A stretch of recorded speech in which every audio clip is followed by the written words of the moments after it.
All right. It's a different time of day that I'm starting. I usually do it in the morning. But, I was just sitting around. I finished up my work. And I was just feeling really grateful for the many things, just the many blessings I have. I feel very blessed in a lot of different ways. Just a lot of challenges, but at the same time, I've been really blessed. And so I wanted just to Yeah, like I said, it's normally more earlier in the morning. It's more close to the end of my workday, but I wanted just to go through and read where I left off last. I think last time we did the implementation guide for the new schedule coming in September for the sacrament meeting, and then we did Sunday school and priesthood relief society. So I didn't get to get into the scriptures, but we'll go ahead and start in on chapter 5, the allegory of the olive tree. This is kind of a longer one. How many verses is this? 77. Maybe we'll just start and we'll go through it and just see kind of how far we get. Um, and just kind of just take it by little chunks. My kids are over at the swimming pool, enjoying their summer. And if they come home, we can cut it off and I'll finish later. But let's just get into the scriptures. All right, Book of Mormon, Jacob chapter 5. So Jacob quotes Zenos relative to the allegory of the tame and wild. I never knew that. He's quoting Zenos relative to the allegory of the tame and the wild olive tree. They are likeness. They are a likeness of Israel and the Gentiles. The scattering and gathering of Israel are prefigured. The scattering and the gathering are prefigured. Allusions are made to the Nephites and the Lamanites and all of the house of Israel. The Gentiles will be grafted into Israel. Eventually, the vineyard will be burned, about 544 to 421 BC. Behold, my brethren, do you not remember to have read the words of the prophet Zenos, which he spake unto the house of Israel, saying, Hearken, O ye house of Israel, and hear the words of me. Hear the words of me, a prophet of the Lord. For behold, thus saith the Lord, I will liken thee, O house of Israel, liken unto a tame olive tree, which a man took and nourished in his vineyard. And it grew and waxed old and began to decay. So it started with a singular olive tree, likened unto the house of Israel. And it came to pass that the master of the vineyard went forth, and he saw that his olive tree began to decay. And he said, I will prune it, and dig about it, and nourish it, that perhaps it may shoot forth young and tender branches, and it perish not. So he has this tree, this singular tree that is decaying. And by decay, I mean, you're just falling apart, dying. And he decides he'll prune it and dig about it and nourish it, that perhaps it may shoot forth young and tender branches, and it perish not. So for the purpose of it not perishing, but that new life and new growth will come from it. And it came to pass that he pruned it. Let's just see what reference this is in 2 Kings. Yet the Lord testified against Israel and against Judah by all the prophets and by all the seers, saying, Turn ye from your evil ways, and keep my commandments and my statutes, according to all the law which I commanded your fathers, and which I sent you by my servants the prophet. Notwithstanding they would not hear, but hardened their necks, like to the neck of their fathers, that did not believe in the Lord their God. And they rejected his statutes and his covenant that he made with their fathers, and his testimonies which he testified against them. And they followed vanity, and became vain, and went after the heathen that were round about them, concerning whom the Lord had charged them, that they should not do like them. And they left all the commandments of the Lord their God, and made them molten images, even 2 calves, and made a grove, and worshipped all the host of heaven, and served Baal. Interesting. And they caused their sons and their daughters to pass through the fire, and used divinations and enchantments, and sold themselves to do evil in the sight of the Lord, to provoke him to anger. Therefore the Lord was very angry with Israel, and removed them out of his sight. There was none left but the tribe of Judah only. Okay, that's found in 2 Kings. When they look up the cross reference to prune, and he removed it, and he pruned it, and dig about it, and nourish it, that perhaps it may shoot forth young and tender branches, and it perish not. And it came to pass that he pruned it, and digged about it, and nourished according to his word. And it came to pass that after many days it began to put forth somewhat a little, young and tender branches. Behold, the main top of thereof began to perish, the main portion of it. And it came to pass that the master of the vineyard saw it, and he said unto his servant, It grieveth me that I should lose this tree.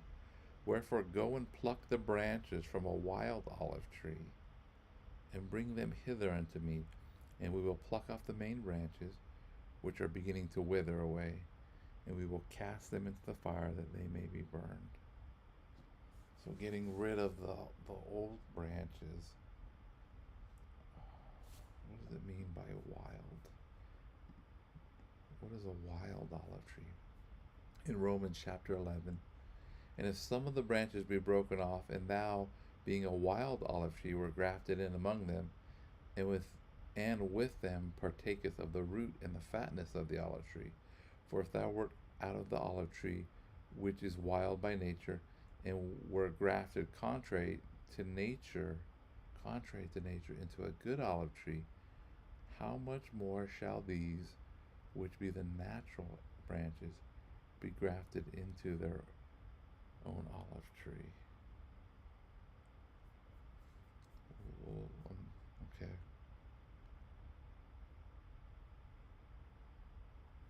And behold, thus saith the Lord of the vineyard, I take away many of these young and tender branches, and I will graft them whithersoever I will.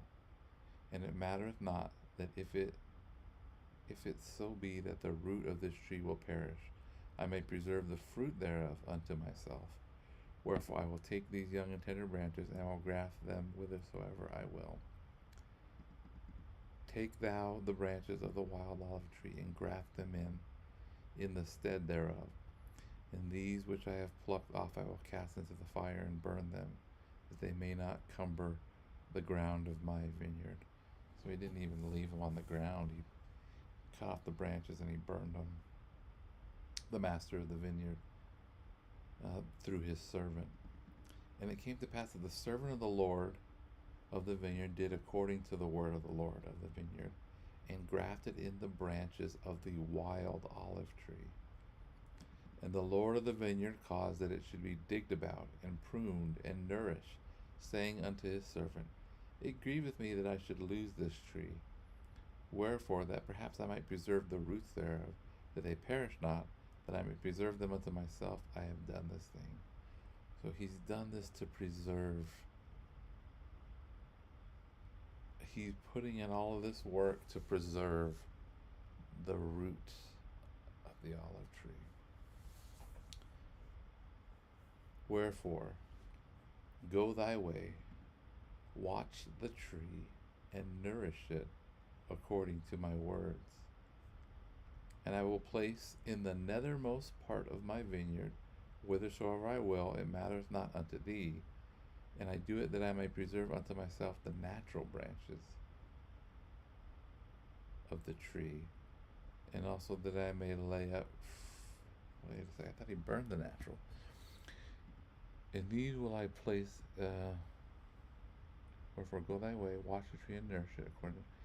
And these will I place in the nethermost part of my vineyard, whithersoever I will, it mattereth not unto thee. And I do it that I may preserve unto myself the natural branches of the tree, and also that I may lay up fruit thereof against the season unto myself. For it grieveth me that I should lose this tree, and the fruit thereof. And it came to pass that the Lord of the vineyard went his way, and hid the natural branches of the tame olive tree in the nethermost parts of the vineyard, some in one and some in another, according to his will and pleasure. Hold on a second. I'm confused.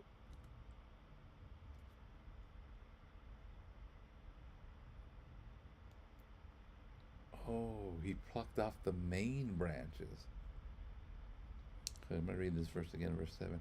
And it came to pass that the master of the vineyard saw it, and he said unto his servant, It grieved me that I should lose this tree. Wherefore go and pluck the branches from a wild olive tree, and bring them hither unto me. And we will pluck off the main branches, which are beginning to wither away. Not all of the old branches, but the main branches, and cast them into the fire that they may be burned. Okay, so they're still natural branches. Not all of them were burned, but they're being hidden by the Lord of the vineyard. And it came to pass that the Lord of the vineyard went his way and hid the natural branches of the tame olive tree in the nethermost parts of the vineyard, some in one and some in another, according to his will and pleasure. And it came to pass that a long time passed away, and the Lord of the vineyard said unto his servant, Come, let us go down into the vineyard, that we may labor in the vineyard. And it came to pass that the Lord of the vineyard, so he's watching this olive tree, and for a long time he watches. And now the Lord of the vineyard says unto his servants, Let's go work in the vineyard. And it came to pass that the Lord of the vineyard and also the servant went down into the vineyard to labor. And it came to pass that the servant said unto his master, Behold, look here, behold the tree.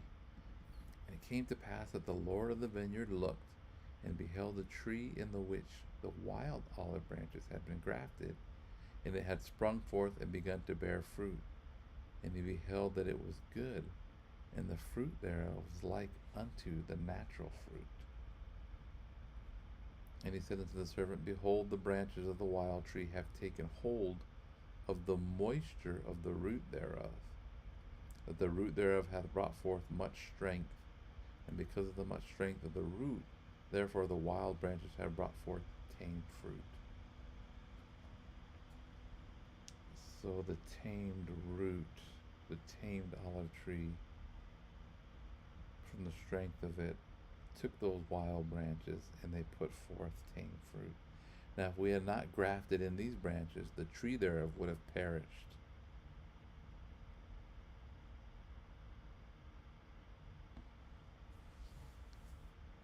The tree would have perished if they had a dependency on the branches, these wild branches that were grafted in. The tree there would have perished. And now, behold, I shall lay up much fruit, which the tree therefore hath brought forth, and the fruit thereof I shall lay up against the season unto mine own self. And it came to pass that the Lord of the vineyard said unto the servant, Come, let us go to the nethermost part of the vineyard, and behold, if the natural branches of the tree have not brought forth much fruit also, that I may lay up the fruit thereof against the season unto mine own self. So checking on those branches that he originally took away, the natural branches that hid. And it came to pass that they went forth whither the master had hid the natural branches of the tree. And he said unto the servant, Behold these. And he beheld the first that it had brought forth much fruit. And he beheld also that it was good. And he said unto the servant, Take the fruit thereof, and lay it up against the season, that I may preserve it unto mine own self. For behold, said he, This long time have I nourished it, and it hath brought forth much fruit. And it came to pass that the servant said unto his master, How comest thou hither to plant this tree, or this branch of the tree? For behold, it was the poorest spot in all of the vineyard. For why did you come here to plant these natural branches? It was such poor ground. And the Lord of the vineyard said unto him, Counsel me not. I knew that it was a poor spot of ground, wherefore I said unto thee, I have nourished it this long time, and now behold that it hath brought forth much fruit. And it came to pass that the Lord of the vineyard said unto his servant, Look hither, behold, I have planted another branch of the tree also. And thou knowest that this spot of ground was poorer than the first. But behold the tree. I have nourished it this long time, and it hath brought forth much fruit. Therefore gather it and lay it up against the season, that I may preserve it unto mine own self. And it came to pass that the Lord of the vineyard said again unto his servant, Look hither, and behold another branch also which I have planted. Behold, that I have nourished it also, and it hath brought forth fruit. So he's taken all of these natural branches that were originally part of the original olive tree. He took out the main branches and burned them. But these other branches he hid all over the vineyard, and they flourished in the poorest ground.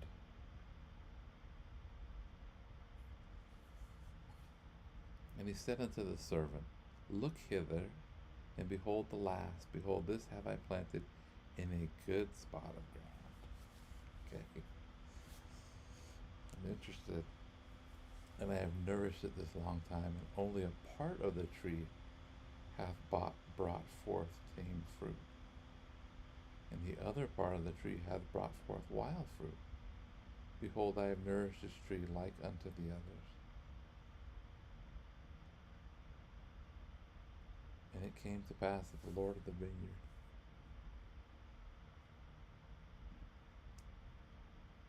said unto the servant, Pluck off the branches that have not brought forth good fruit, and cast them into the fire.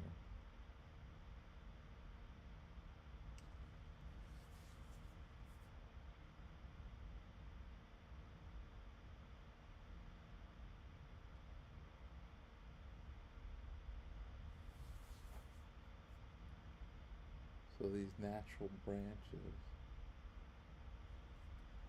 were planted in what looked like a poor spot, the poorest of spots, and they flourished with the nurturing of the master of the vineyard. But the one that was planted, the one branch that was planted in the best spot, only parts of it flourished, and the rest of it had to be burned.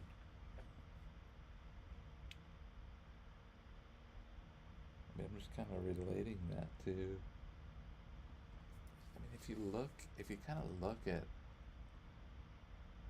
where the Lord prospers amongst the humblest of circumstances, the humblest of peoples, the people that have nothing, that might be considered the poorest spot in the vineyard, and yet they flourish.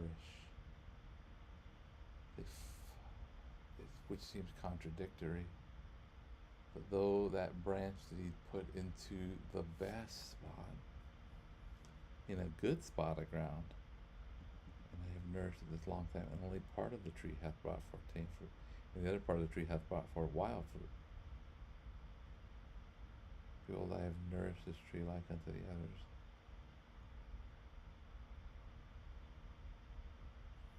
And it came to pass that the Lord of the vineyard said unto the servant, Pluck off the branches that have not brought forth good fruit, and cast them into the fire.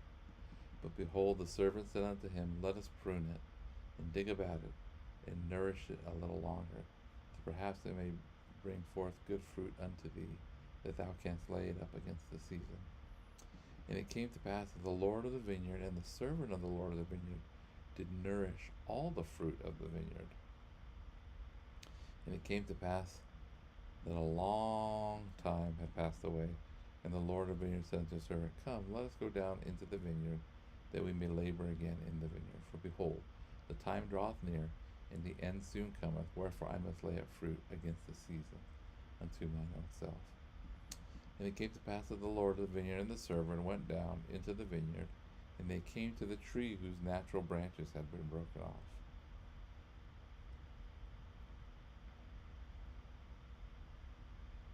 And the wild branches had been grafted in, and behold, all sorts of fruit did cover the tree.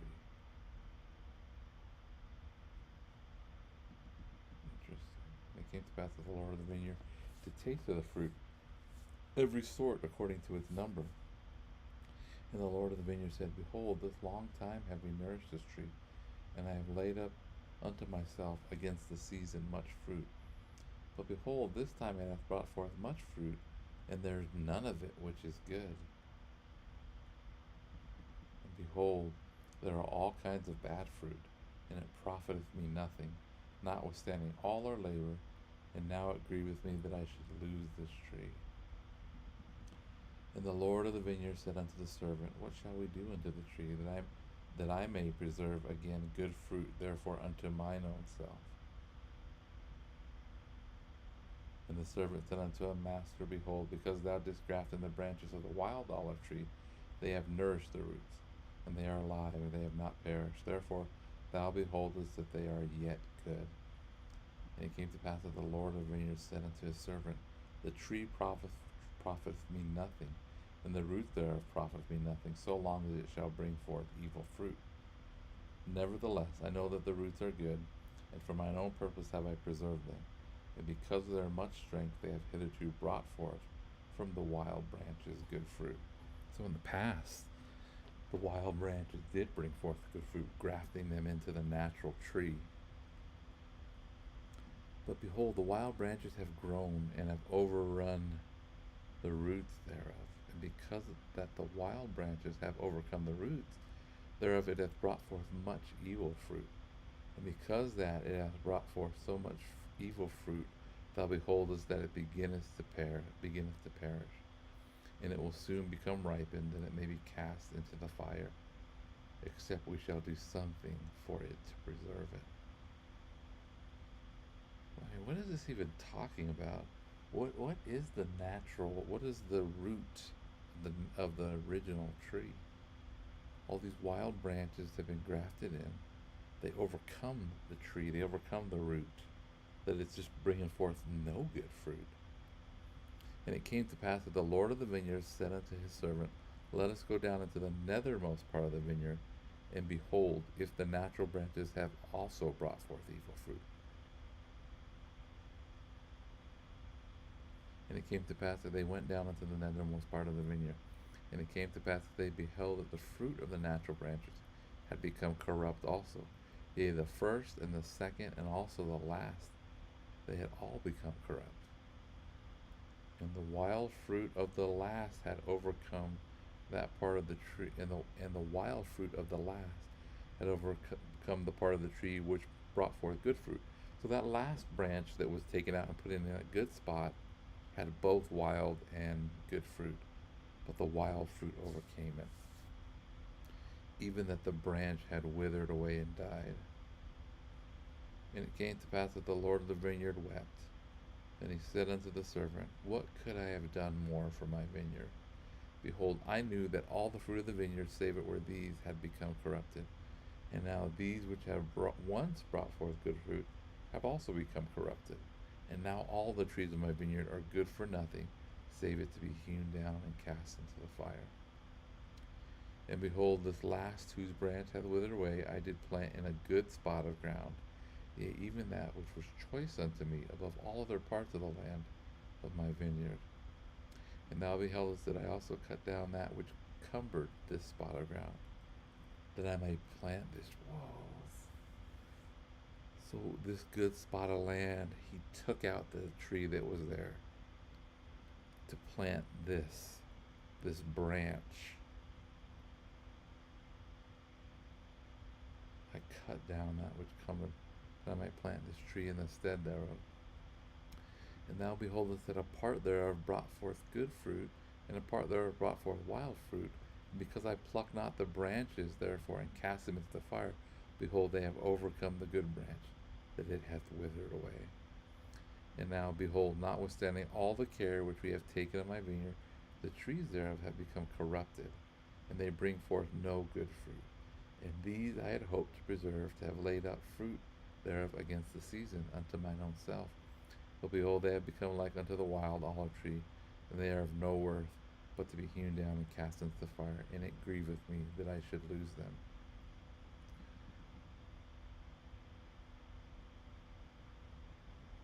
Man, I wonder if he's talking about the Nephites and the Lamanites. Took this branch across the ocean, planted it in the most fertile land in America, good and bad fruit came up, and then the bad fruit overcame. The Nephites were destroyed. The Lamanites perished in unbelief, not in physically. But what could I have done more in my vineyard? Have I slackened my hand that I have not nourished it? Nay, I have nourished it. I have digged about it, and have pruned it, and I have dunged it, and have stretched forth my hand almost all the day long. And the end draweth nigh, and it grieveth me that I should hew down all the trees of my vineyard, and cast them into the fire, that they should be burned. Who is it that has corrupted my vineyard? Good question. We know that. And it came to pass that the servant said unto his master, It is not the loftiness of the vineyard. It is not the loftiness of the vineyard.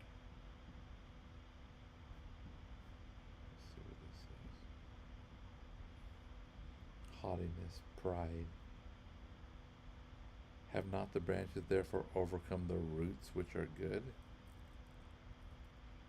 And because the branches have overcome the roots thereof, behold, they grow faster than the strength of the roots, taking strength unto themselves.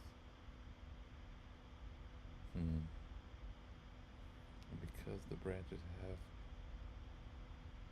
taken, well, I say unto you, is not this the cause that the trees of the vineyard have become corrupted?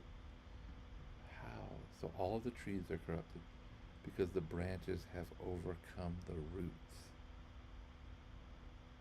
because they grew faster than the strength of the roots, taking strength unto themselves. And it came to pass that the Lord of the vineyard said unto the servant, Let us go and hew down the trees of the vineyard, and cast them into the fire, that they shall not cumber the ground of my vineyard. For I have done all. What could I have done more for my vineyard? But behold, the servant said unto the Lord of the vineyard, Spare it a little longer. And the Lord said, Yea, I will spare it a little longer, for it grieves me that I should lose the trees of my vineyard. Wherefore, let us take the branches of these which I have planted in the nethermost part of my vineyard, and let us graft them into the tree from whence they came. And let us pluck from the tree those branches whose fruit is most bitter, and graft in the natural branches of the tree in the stead thereof. So he's bringing back the natural branches, some of which prospered and some which didn't, back into the tree. And this will I do, that my tree may not perish, that perhaps I may preserve unto myself the roots thereof for mine own purpose. And behold, the roots of the natural branches of the tree, the roots of the natural branches of the tree which I planted whatsoever I would are yet alive. Therefore, that I may preserve them also for mine own purpose, I will take of the branches of this tree, and I will graft them in unto them. Hold on a second. And behold, the roots of the natural branches of the tree which I planted whithersoever I would are yet. So these natural branches that were scattered all over the earth in the poorest parts, they became trees themselves. I would yet are alive. So the roots are alive in those. Wherefore I may preserve them also for mine own purpose. I will take of the branches. So he's taken the branches of the branches, and I will graft them in unto them. Yea, I will graft in unto them the branches of their mother tree, that I may preserve the roots also unto mine own self, that when they shall be sufficiently strong, perhaps they may bring forth fruit unto me, and I may yet have glory in the fruit of my vineyard. And it came to pass that they took from the natural tree, which had become wild, and grafted in unto the natural trees. Hold on a second. And it came to pass that they took from the natural tree, which had become wild, okay, and grafted in unto the natural trees, and grafted in unto the natural trees, which also had become wild. And they also took of the natural trees which had become wild, and grafted into their mother tree. And the Lord of the vineyard said unto his servant, Pluck not the wild branches from the tree, save it be those who are most bitter, and in them you shall graft according to that which I have said.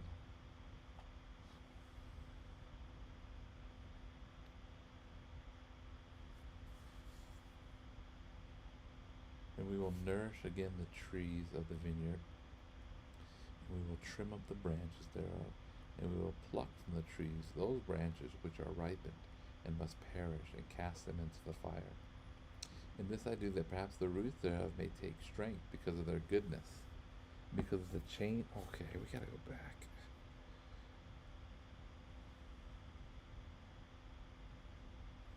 They also took the natural trees which had become wild and grafted into their mother tree.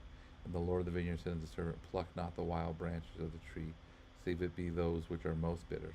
So as we're grafting back into the original tree, we're not taking the wild branches, save the ones that are the most bitter, and in them shall you graft according to that which I have said. And I will nourish again the tree of the vineyard, the trees of the vineyard. So he's nourishing all the trees. And we will trim up the branches thereof, and we will pluck from the trees those branches which are ripened that must perish, and cast them into the fire. And this I do that perhaps the roots thereof may take strength because of their goodness, because of the change of the branches, that the good may overcome the evil, that the good may overcome the evil.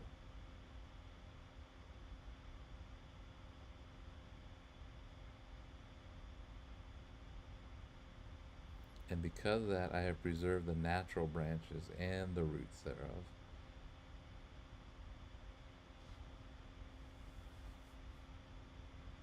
And that I have grafted in the natural branches again into their mother tree, and have preserved the roots of their mother tree, that perhaps the trees of my vineyard may bring forth again good fruit, and that I may have joy again in the fruit of my vineyard, and perhaps that I may rejoice exceedingly that I preserve the roots and the branches of the first fruit. Wherefore go and call servants, that we may labor diligently with our might in the vineyard, that we may prepare the way, that I may bring forth again the natural fruit, which natural fruit is good, and the most precious above all other fruit. So he's calling in servants, not just the Lord of the vineyard and his servant, but he's calling in more servants to work in the vineyard. Graft in the branches, begin at the last, that they may be first, that the first may be last.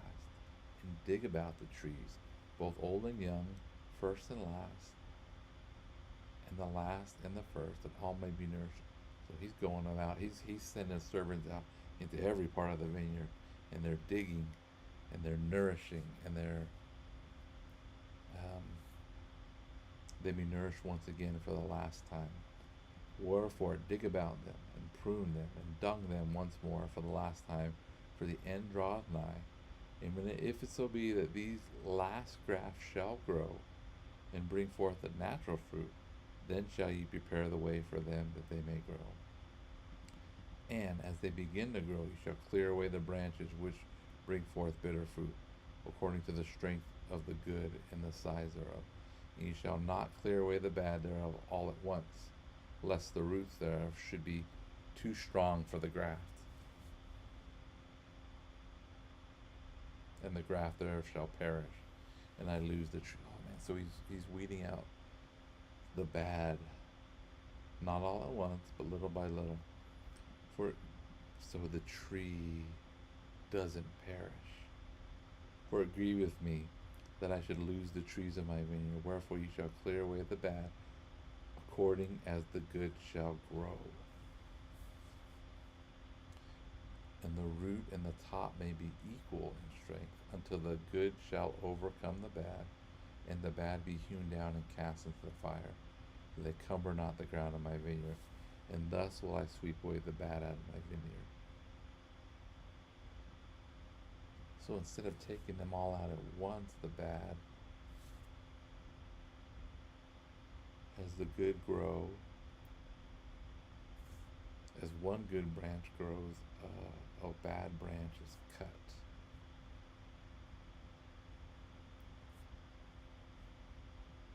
And the branches of the natural tree will I graft in again into the natural tree. And the branches of the natural tree will I graft into the natural. And the branches of the natural tree will I graft in again into the natural tree. And the branches of the natural tree will I graft into the natural branches of the tree. Those are almost identical sentences, but they're not. One says again, and one of them just says into the natural. And thus will I bring them together again, and they shall bring forth the natural fruits, and they shall be one. And the bad shall be cast away, yea, even out of all the land of my vineyard. For behold, only this once will I prune my vineyard. And it came to pass that the Lord of the vineyard sent his servant, and the servant went and did as the Lord had commanded, and brought other servants, and they were few. And the Lord of the vineyard said unto them, Go to and labor in the vineyard with your might. For behold, this is the last time that I will nourish my vineyard, for the end is nigh at hand, and the season speedily cometh. And if ye labor with your might with me, ye shall have joy in the fruit which I shall lay up unto myself against the time which will soon come. And it came to pass that the servants did go and labor with their might, and the Lord of the vineyard labored also with them. And they did obey the commandments of the Lord of the vineyard in all things. One of the things I love just about that scripture and just about the Lord of the vineyard is he is someone that works alongside you. He works in the vineyard. He doesn't only call his servants to do the work, he leads by example. He works with them. Fantastic example of a leader. And there began to be the natural fruit again in the vineyard. And the natural branches began to grow and thrive exceedingly. And the wild branches began to be plucked off and to be cast away. And they did keep the root and the top thereof equal according to the strength thereof. And thus they labored with all diligence according to the commandments of the Lord of the vineyard, even until the bad had been cast away out of the vineyard, and the Lord had preserved unto himself. The trees had become again the natural fruit, and they became like unto one body.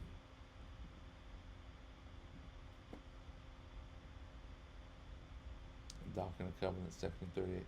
Behold, this I have given unto you, even as a parable. It is even as I am. I say unto you, be one, and if you are one, you are not mine. So the fruit, the natural fruit, had become one body, and the fruits were equal. And the Lord of the vineyard had preserved unto himself the natural fruit, which was most precious unto him from the beginning. And it came to pass, when the Lord of the vineyard saw that his fruit was good, and that his vineyard was no more corrupt, he called up his servants, and said unto them, Behold, for this last time have we nourished my vineyard, and now behold this, that I have done according to my will, and I have preserved the natural fruit, and it is good, even like as it was in the beginning. And blessed art thou, for because ye have been diligent in laboring with me in the vineyard, and have kept my commandment, and have brought unto me again the natural fruit, that my vineyard is no more corrupted, and the bad is cast away. Behold, ye shall have joy with me because of the fruit of my vineyard. For behold, for a long time will I lay up the fruit of my vineyard unto mine own self against the season, which speedily cometh, and for that last time have I nourished my vineyard, and pruned it, and dug about it, and dunged it.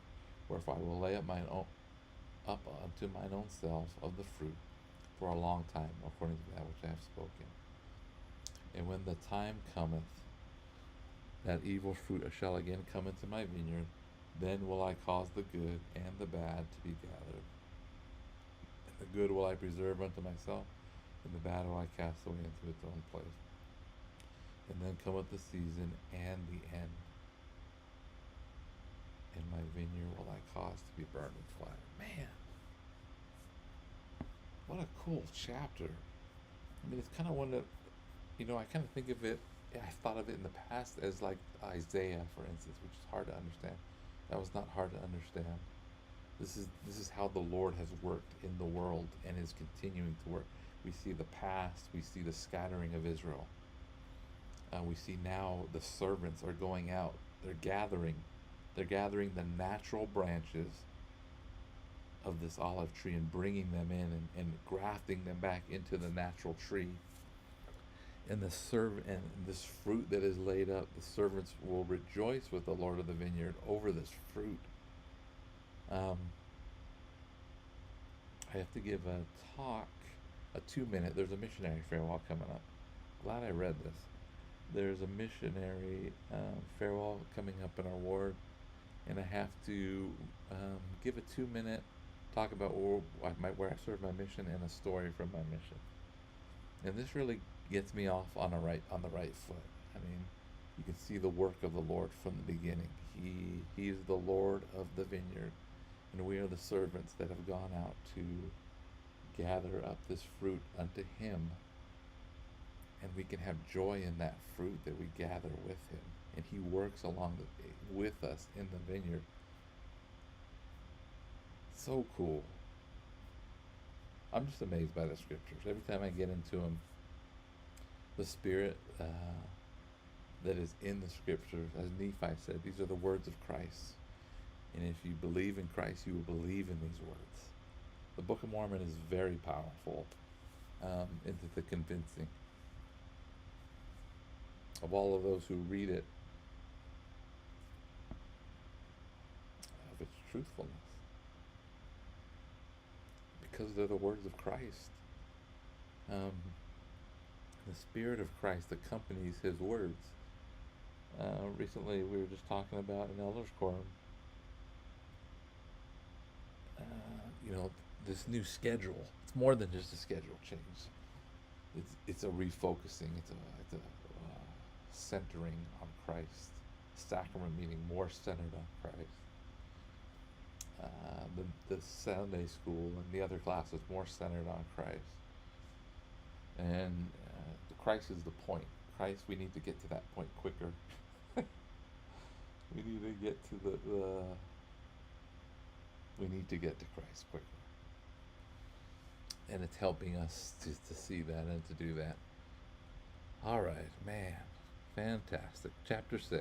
This is kind of longer than usual. Like I said, it's not in the morning like I normally do. It's more in the afternoon, but what a great read. I would just encourage anybody who is thinking about, looking into the Book of Mormon. Open it up.